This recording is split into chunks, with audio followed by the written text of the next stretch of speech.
નમસ્કાર, આપ જોઈ રહ્યા છો ન્યૂઝ 18 ગુજરાતી. આપણું ગુજરાત સાથે હું છું સિદ્ધાર્થ ધોળકિયા. મહત્વના સમાચારથી કરી શરૂઆત. 12 જુલાઈ સુધી ફરી ભારેથી અતિભારે વરસાદ ખાબકી શકે. 30 જુલાઈ સુધીમાં જળબંબાકાર થશે. ધોધમાર વરસાદનો આવી રહ્યો છે નવો રાઉન્ડ. 12 જુલાઈ સુધી અતિભારે વરસાદ ખાબકી શકે. 22 જુલાઈથી ફરી વરસાદ ભૂક્કા બોલાવશે. 30 જુલાઈ સુધીમાં જળબંબાકાર થશે. ગુજરાતમાં વરસાદના વિરામ બાદ ખેડૂતો ભૂક્કા કાઢી નાખે એવા વરસાદના નવા રાઉન્ડ માટે તૈયાર થઈ જજો. હવામાન નિષ્ણાંત અંબાલાલ પટેલે જુલાઈના બાકીના 20 દિવસમાં વિસ્ફોટક વરસાદ પડવાની આગાહી કરી છે. 12 જુલાઈ સુધીમાં કચ્છ, ઉત્તર ગુજરાત, પૂર્વ મધ્ય ગુજરાતમાં ભારે વરસાદ પડી શકે. 18 જુલાઈ બાદ મેઘરાજાનું જોર ઘટશે. 22 જુલાઈથી ફરી ભારે વરસાદ શરૂ થશે. 30 જુલાઈ સુધીમાં ગુજરાતમાં જળબંબાકારની સ્થિતિ સર્જાશે. તારીખ 22થી પણ સિસ્ટમ સક્રિય થશે. જોકે 18 બાદ વરસાદનું જોર ઘટવાની શક્યતા રહેશે અને 22 બાદ થતી આ સિસ્ટમો પણ ગુજરાતમાં વરસાદ લાવી શકે. એટલે તારીખ 26 જુલાઈથી 30 જુલાઈ સુધીમાં ગુજરાતના ઘણા ભાગો ફરી જળબંબાકાર બની જવાની શક્યતા રહે. સૌરાષ્ટ્ર કચ્છમાં કડાકા ભડાકા સાથે ત્રાટકશે. બીજી તરફ હવામાન વિભાગે 3 દિવસ બાદ ફરી મેઘરાજા આળસ મરડશે તેવી આગાહી કરી છે.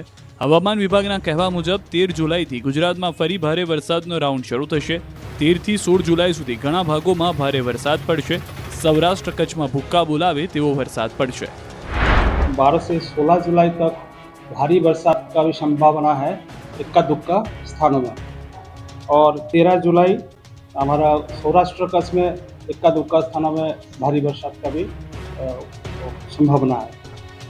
ભાવનગર જિલ્લામાં વરસાદી માહોલ. ગારિયાધાર તાલુકામાં ધોધમાર વરસાદ. ગ્રામ્ય વિસ્તારોમાં ધોધમાર વરસાદ વરસ્યો છે. ગારિયાધાર, ચોમાલ, વાવડી, પરવડી, ચારુડિયા, સુરનગર, માંડવી, નવાગામ, દમરલા સહિતના ગામોમાં વરસાદી ઝાપટા પડ્યા છે. હાલ ગારિયાધાર પંથકમાં વરસાદી માહોલના કારણે ખેડૂતોમાં ખુશીનો માહોલ જોવા મળી રહ્યો છે. ભાવનગર શહેરના વાતાવરણમાં પણ પલટો આવ્યો છે. વાઘાવાડી, કાળિયાબેટ સહિતમાં વરસાદ શરૂ થયો છે. શહેરના કેટલાક વિસ્તારોમાં ધોધમાર વરસાદ છે. વહેલી સવારથી હળવા વરસાદ બાદ ધોધમાર વરસાદ શરૂ થયો છે. કચ્છના ભુજ અને આસપાસના વિસ્તારમાં પણ વરસાદી માહોલ યથાવત છે. ભુજના મિર્જાપર, સુખપર, માધાપર સહિતના વિસ્તારોમાં પડ્યા છે વરસાદી ઝાપટા. વરસાદને કારણે વાતાવરણમાં ઠંડક પ્રસરી ગઈ છે. પંચમહાલની વાત કરીએ તો દિવસ દરમિયાન ભારે ઉકળાટ બાદ ગોધરા શહેરના વાતાવરણમાં પલટો જોવા મળ્યો. સમી સાંજે મેઘરાજાનું આગમન થયું. વાતાવરણમાં ઠંડક પ્રસરી. ક્યાંક ભારે તો ક્યાંક હળવા ઝાપટા સ્વરૂપે વરસાદી માહોલ જોવા મળ્યો. આ તરફ રાજકોટમાં રોડ પર ખાડામાં ટ્રેક્ટર ફસાઈ ગયું. જૂના જાગના શેરી નંબર 5માં ટ્રેક્ટર ફસાઈ ગયું હતું. વરસાદી માહોલમાં પાણીની પાઇપલાઇનના ખાડાની કામગીરી ચાલતી હતી. કપચી ભરેલું ટ્રેક્ટર ખાડામાં ફસાયું. સુરેન્દ્રનગરમાં 3 લાખ હેક્ટર કરતાં વધુ જમીનમાં પાક ડૂબી ગયો. સતત પડી રહેલા વરસાદ બાદ ખેતરોની હાલત જોઈ લો. મોટાભાગના ખેતરો જાણે નદી બની ગયા હોય તેવું લાગી રહ્યું છે. જ્યાં જ્યાં નજર કરો ત્યાં ત્યાં ખેડૂતોમાં ખેતરના ઉભેલો પાક પાણીમાં ડૂબેલો છે. 1-2 વીઘા નહીં પરંતુ 3 લાખ હેક્ટર જમીનમાં વાવેલો પાક પાણીમાં ડૂબી ગયો છે. પાકના સત્યાનાશના દ્રશ્યો સુરેન્દ્રનગર પંથકના છે. અહીંના ખેડૂતોએ હોંશે કપાસ, મગફળી, એરંડા, અડદ સહિતના પાકનું વાવેતર કર્યું હતું. 70% વધુ પાકનું વાવેતર થયું, પણ વરસાદે વિરામ ન લેતા પાક બળી જવાનો ખતરો મંડરાઈ રહ્યો છે. લીલા દુષ્કાળથી ખેડૂતોને માથે ઓઢીને રડવાનો વારો આવ્યો છે. 21 દિવસથી સતત વરસાદ પડતા દક્ષિણ ગુજરાતમાં ડાંગરના પાકને નુકસાન. દક્ષિણ ગુજરાતમાં સતત 21 દિવસથી વરસાદ પડતા ખેતરો જળથી તરબોળ થઈ ગયા છે. 60%થી વધુ વરસાદ પડી જતા ખેડૂતોનો ડાંગરનો પાક ડગમગી ગયો છે. ડાંગરની રોપણી કર્યા બાદ વરાબ નીકળવાની આશા હતી, પણ વરાબ નહીં નીકળતા ધરુવાડિયા નષ્ટ થઈ ગયા છે. જેના કારણે બીજી વખત ધરુ નાખવા માટે ખેડૂતો મજબૂર બન્યા છે. જેથી ડાંગરની રોપણી પણ મોડી થવાથી ડાંગરનું ઉત્પાદન પણ ઓછું થશે. હાલ સુરત જિલ્લામાં માત્ર 8,600 હેક્ટરમાં જ વાવણી થઈ શકી છે. જેથી ખેડૂતોને સર્વે કરી સહાય આપવા સુરતના ખેડૂત અગ્રણીઓ જયેશ પટેલ સહિતનાએ સરકારને પત્ર લખ્યો છે. કપાસ પકવતા ખેડૂતોને મળશે નુકસાનીનું વળતર. ગુજરાતમાં કપાસ પકવતા ખેડૂતો માટે આનંદના સમાચાર આવ્યા। જે ખેડૂતને ગત ઓક્ટોબર માસમાં કપાસના પાકમાં નુકસાન થયું છે તેમને સરકાર વળતર ચૂકવશે। કપાસના પાક નુકસાનીનું વળતર આપવાનો સરકારે નિર્ણય કર્યો। ગત ઓક્ટોબરમાં થયેલા કપાસના પાકનું વળતર આપશે। 6 જિલ્લાના ખેડૂતોને કપાસના પાકમાં નુકસાનીનું વળતર આપવામાં આવશે। 1770 કરોડનું નુકસાન અંગે આ વર્ષે વળતર આપ્યું છે। મગફળી નુકસાનીનો સમાવેશ અગાઉ જાહેર કરેલા પેકેજમાં સરકારે કર્યો છે। કપાસનું વળતર બાકી હતું તેની સરકારે જાહેરાત કરી। રાજ્ય સરકારે ગત ઓક્ટોબર માસમાં કપાસના પાકને થયેલ નુકસાન માટે કપાસના વાવેતરના આંકડા અને જે તે જિલ્લામાં વરસાદના આંકડાને આધારે 6 જેટલા જિલ્લાઓમાં ખેડૂતોને પાક નુકસાની વળતર આપવાનું નક્કી કર્યું છે। મોરબીના ધારાસભ્ય કાંતિ અમૃતિયાએ વિસાવદરના ધારાસભ્યને ફેંક્યો પડકાર। અમૃતિયાની ચેલેન્જ ઇટાલિયાએ સ્વીકારી। કાનાભાઈ તરીકે જાણીતા મોરબીના ધારાસભ્ય કાંતિ અમૃતિયાએ ચેલેન્જ ફેંકી અને વિસાવદરના ધારાસભ્ય ગોપાલ ઇટાલિયાએ વટથી સ્વીકારી। ગુજરાતના રાજકારણમાં અચાનક એક નવો ફણગો ફૂટ્યો ત્યારે જ્યારે મોરબીના ધારાસભ્ય કાંતિ અમૃતિયાએ ગોપાલ ઇટાલિયા પર પ્રહાર કર્યા અને પડકાર ફેંક્યો કે હું રાજીનામું આપવા તૈયાર છું। જો હિંમત હોય તો ઇટાલિયા મોરબીમાં મારી સામે ચૂંટણી લડે। જો હારી જઈશ તો ઇટાલિયાને 2 કરોડ રૂપિયા આપીશ। આ તરફ ગોપાલ ઇટાલિયા લાખ જોઈને જ બેઠા હોય એમ મેદાનમાં આવ્યા। ઇટાલિયાએ પણ કાંતિ અમૃતિયાને ચેલેન્જ સ્વીકારી અને કહ્યું કે 12 જુલાઈએ 12 વાગ્યા સુધીમાં રાજીનામું આપો તો હું લડવા તૈયાર છું। વાત જાણે એમ છે કે મોરબીમાં છેલ્લા કેટલાક સમયથી પાયાની સુવિધા બાબતે વિરોધ પ્રદર્શનો થઈ રહ્યા છે। પ્રદર્શનકારીઓ દ્વારા વિસાવદરવાળી થશે એવી ચીમકી અપાતી હતી। આ જ વાતના જવાબમાં અમૃતિયાએ ઇટાલિયાને પડકાર ફેંક્યો। ગમે તે અહીં લડવા આવે હું રાજીનામું દઈ દઉં અને એને 2 કરોડ રૂપિયા હું આપીશ એ જીતે તો।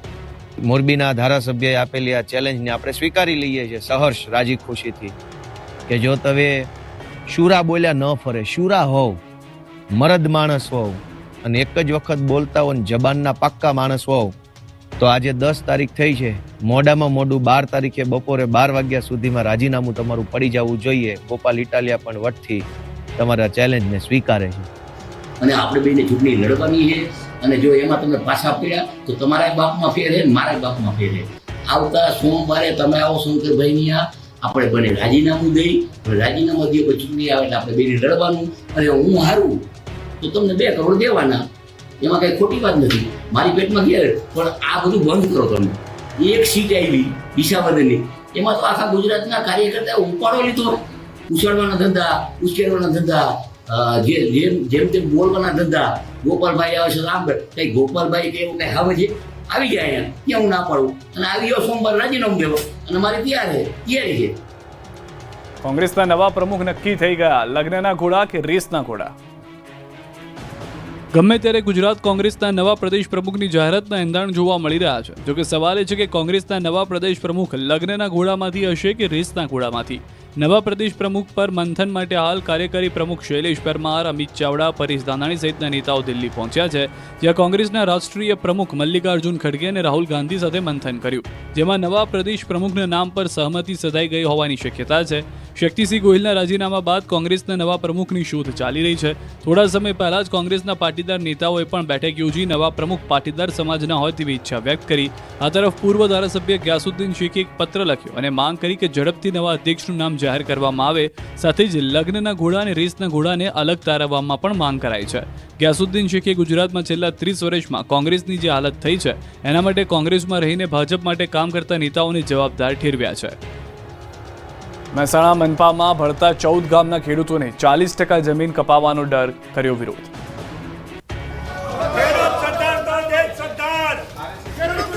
નગરપાલિકામાંથી મહાનગરપાલિકા બનવા છતાં મહેસાણાના ગામડાના લોકો દુઃખી છે।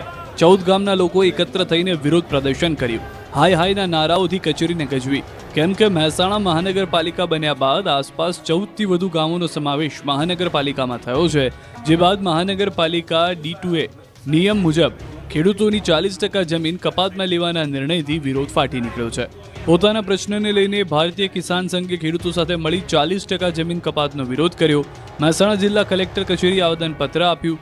જો ખેડૂતોની જમીન 40% કપાતમાં જાય તો નાના ખેડૂતો પાયમાલ થઈ જવાની સંભાવના અને બેરોજગારીનું પ્રમાણ વધી જવાની આશંકા વ્યક્ત કરી જમીન કપાત મામલે યોગ્ય કાર્યવાહીની માંગ કરી છે। અમદાવાદમાં કોંગ્રેસે હાથમાં પગમાં પાટાપિંડી કરી ખરાબ રોડનો કર્યો પ્રતિકાત્મક વિરોધ।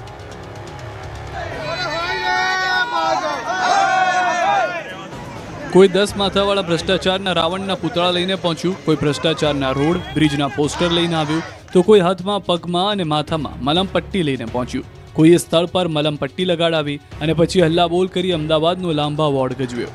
અમદાવાદમાં ભારે વરસાદ બાદ રોડની થયેલી ખસ્તા હાલતને લઈને શહેર કોંગ્રેસ દ્વારા વિરોધ પ્રદર્શન કરવામાં આવ્યું. શહેરના લાંબા વોર્ડ ખાતે કોંગ્રેસના કાર્યકર્તાઓ પહોંચ્યા. ખરાબ રોડ, ખખડધજ બ્રિજ સહિતના મુદ્દે સૂત્રોચ્ચાર કર્યા. ખાડાવાળા રોડમાં પડી જતા હાથ પગમાં વાગ્યો હોવાનો પ્રતિકાત્મક વિરોધ કરી સૂત્રોચ્ચાર કરતા રોડ પર ટ્રાફિક જામ થયો. આ અંગેની જાણ થતાં પોલીસ પહોંચી હતી. રોડ પર બેસી વિરોધ કરતા કાર્યકર્તાઓને બળજબરીપૂર્વક પકડી અટકાયત કરી હતી. બોડેલીમાં ઓરસંગ નદીનો બ્રિજ ખખડધજ થઈ જતા કોંગ્રેસે કર્યો વિરોધ. બોડેલી નજીક આવેલા ઓરસંગ નદી ઉપરના બ્રિજ ખખડધજ થઈ ગયા છે. ઠેર ઠેર ખાડા પડી ગયા છે, તિરાડો પડી ગઈ છે. ઉપરથી પાપને ઢાંકવા માટે તંત્રે બુદ્ધિનું પ્રદર્શન કર્યું. પાણી ભરેલા ખાડામાં ડામર નાખી પૂરવાનું કામ કર્યું, જેને લઈ કોંગ્રેસ દ્વારા વિરોધ પ્રદર્શન કરવામાં આવ્યું. કોંગ્રેસના છોટાઉદેપુર જિલ્લા પ્રમુખ સહિત કાર્યકર્તાઓએ ઓરસંગ બ્રિજ પર બેસીને વિરોધ કર્યો. ઓરસંગ બ્રિજ પર પોસ્ટર સાથે બેસીને ચક્કાજામ કર્યો, જેથી રોડની બંને બાજુ ટ્રાફિક જામ થયો. ખાડામાં ડામર પૂરવાની વાતને લાલી લિપસ્ટિક ગણાવી. બ્રિજ પરથી ભારે વાહનો પસાર ન થાય તેવી માંગ કરી. તાત્કાલિક નવીન બ્રિજ બનાવે તેવી પણ રજૂઆત કરી. ગંભીરા પુલ દુર્ઘટના મામલે સરકારની કાર્યવાહી. પ્રાથમિક તપાસના આધારે 4 અધિકારીઓને સસ્પેન્ડ કરાયા છે. માર્ગ અને મકાન વિભાગના અધિકારીઓ સામે કાર્યવાહી કરાઈ છે. એક કાર્યપાલક ઇજનેર, 2 નાયબ કાર્યપાલક ઇજનેરને સસ્પેન્ડ કરાયા છે. એક મદદનીશ ઇજનેરને તાત્કાલિક અસરથી સસ્પેન્ડ કરાયા છે.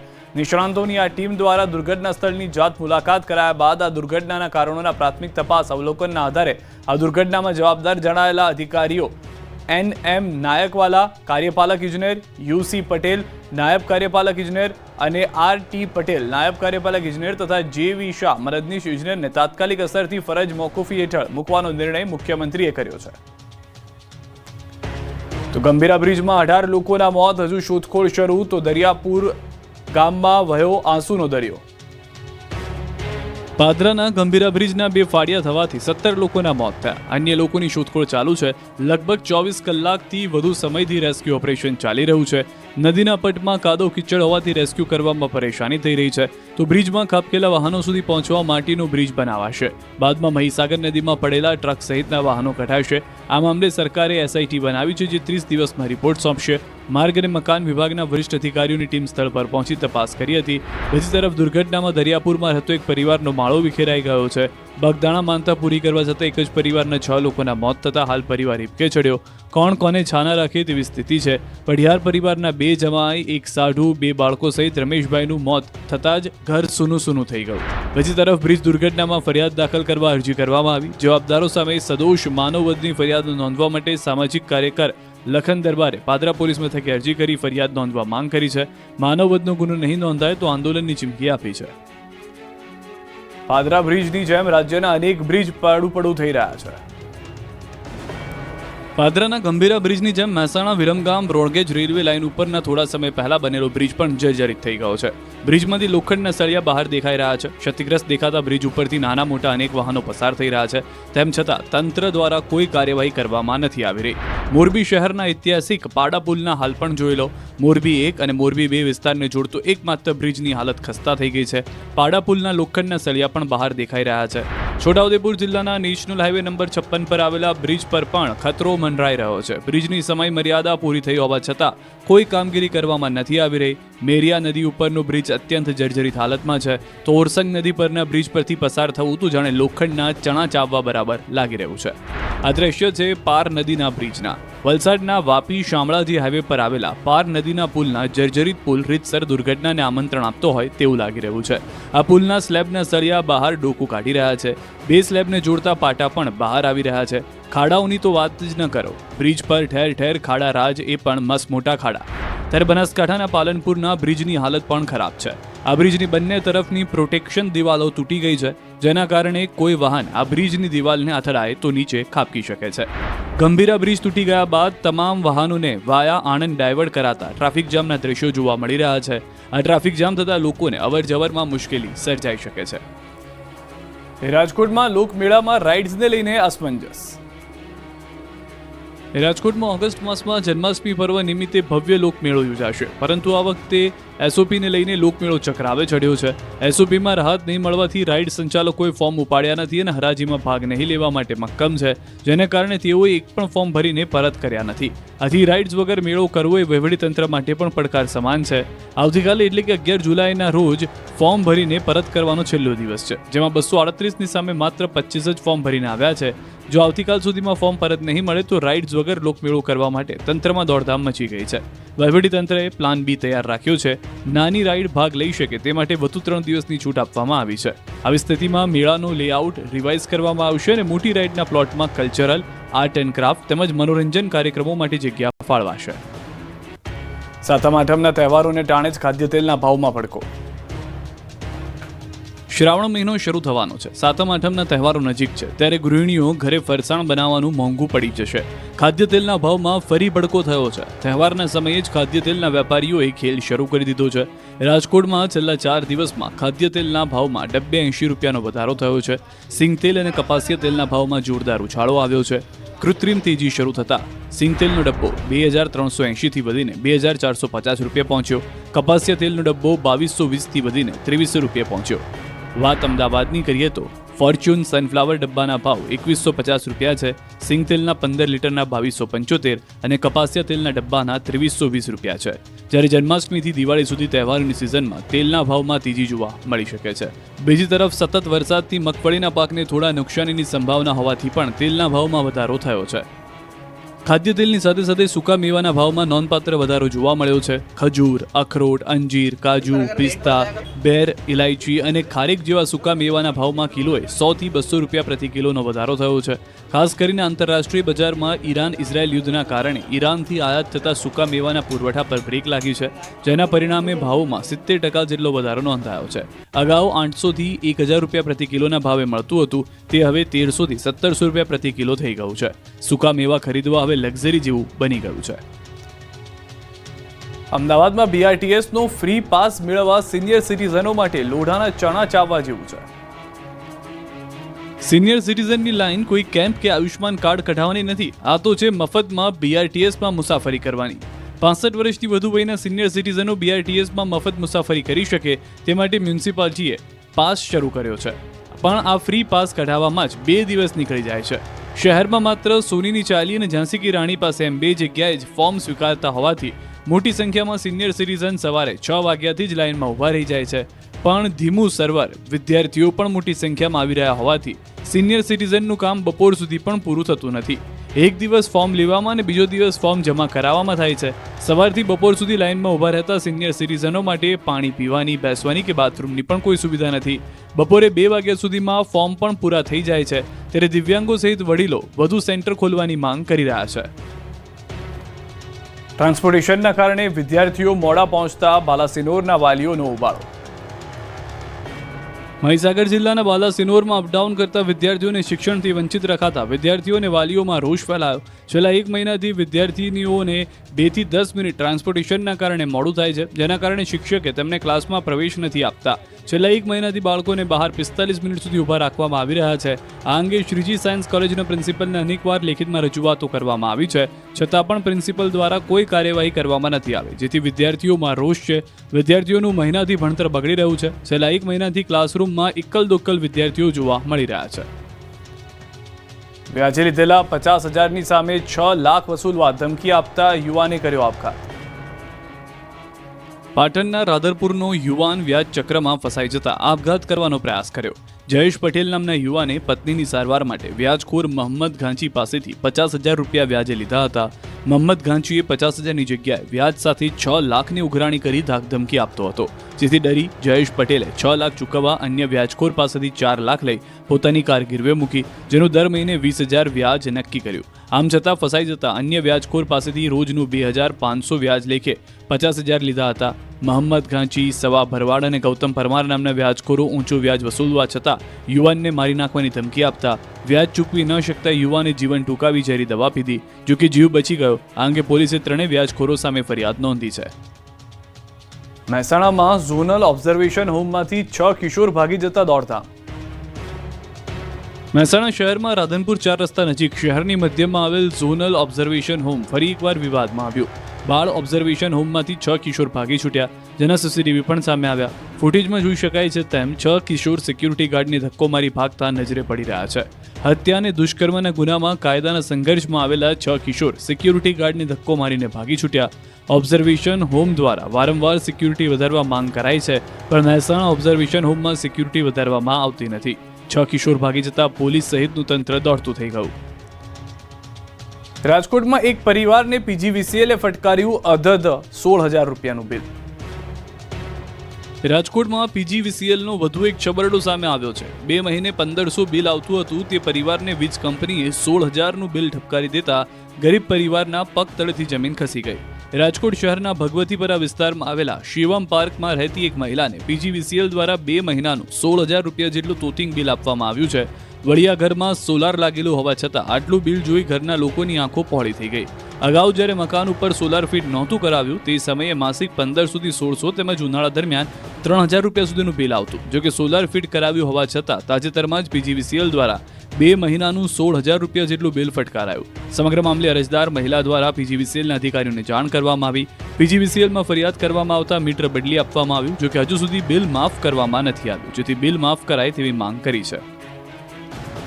અંબાજીમાંથી સરકારી દવાનો જથ્થો મળ્યો.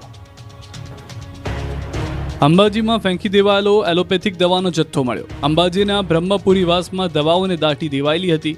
બ્રહ્મપુરીવાસમાં આયુષ્માન આરોગ્ય મંદિર નંબર 3ની સામે કચરાના ડમ્પિંગ સ્થળે આ દવાનો જથ્થો ધરબી દેવાયો. આયુષ્માન આરોગ્ય મંદિરની સામે માત્ર 30 ફૂટ દૂર જ દવાઓનો જથ્થો ગંદકીના ઢગલામાં જોવા મળ્યો. ઓઆરએસના પેકેટ સહિત અનેક પ્રકારની એલોપેથિક દવાઓનો જથ્થો બિનવારસી પડેલો હતો. કેટલીક દવાઓ 2026માં એક્સપાયર થઈ હતી, છતાં દવાઓ કોણે અને કેમ ફેંકી તેને લઈને સવાલો ઊભા થયા છે.